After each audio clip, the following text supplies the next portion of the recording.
Ayan, good afternoon mga ka-St. Joseph. Ngayong araw pala ay April 28. Linggo yata ngayon.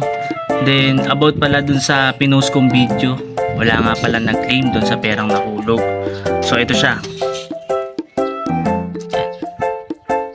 Pinababasa yung pangalan sa baba, yung taong nakapulot ng pera.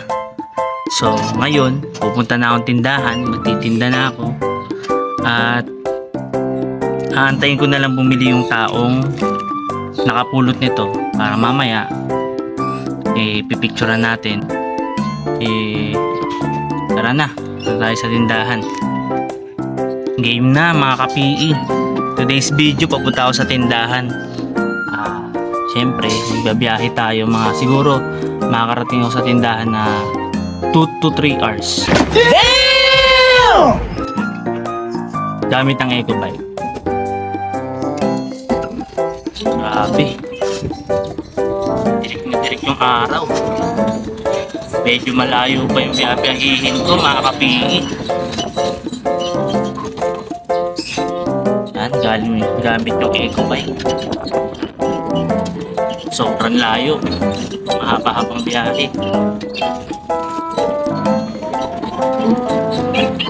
Hindi na lang mabilis tong eco bike ko.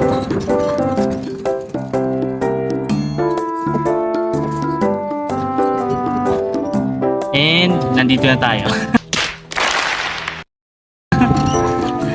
Kaya magbababa lang ang paninda. 2,000 years later. Dapat tao. Kain muna.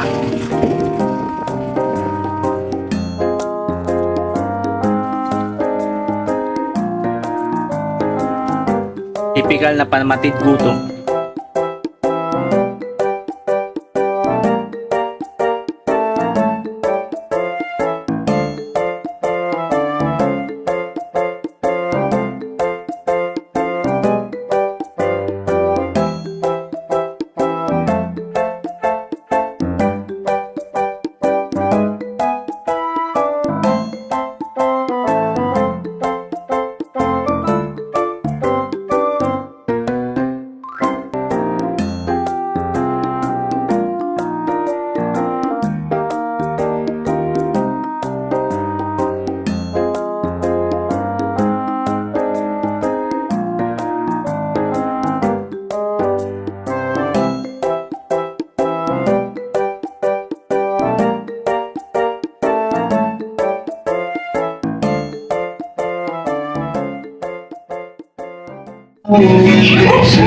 Ito, magandang hapon po mga taga St. Joseph. Una sa lahat, about po dun sa pera nahulog. Wala pong nag-claim at papakilala ko lang po itong bata po ito po yung taong nakapulot ng 200. So, ibibigay ko po sa kanya yung pera kasi nandito po yung details. Na. Salamat po. Okay. Kasi una sa lahat, biglaan lang din ng kaya yung pagka-bigay mo sa akin ng pera, kaya tinanong ko yung pangalan mo. Tawag doon, hindi ko alam kung kanino ibabalik. So, di ba yung gabing yun, tinawag mo ako, sabi mo, kuya, ito yung may nahulog na pera. Ang ginawa ko, kinuha ko yung pangalan mo.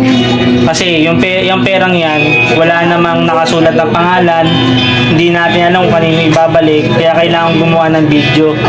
Ngayon naman, sa walang bumalik, dahil ko yung nakakuha, sa tingin ko, ikaw na yung mas maganda ikaw yung mag-keep ng pera, no? Kasi ako hindi ko naman alam na may nahulog. Binalik mo lang sa akin.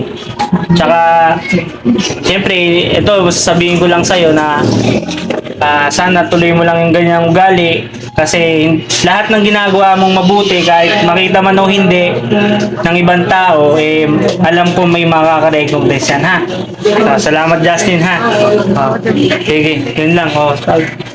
Babay ka na. Babay po. Sige po. Salamat.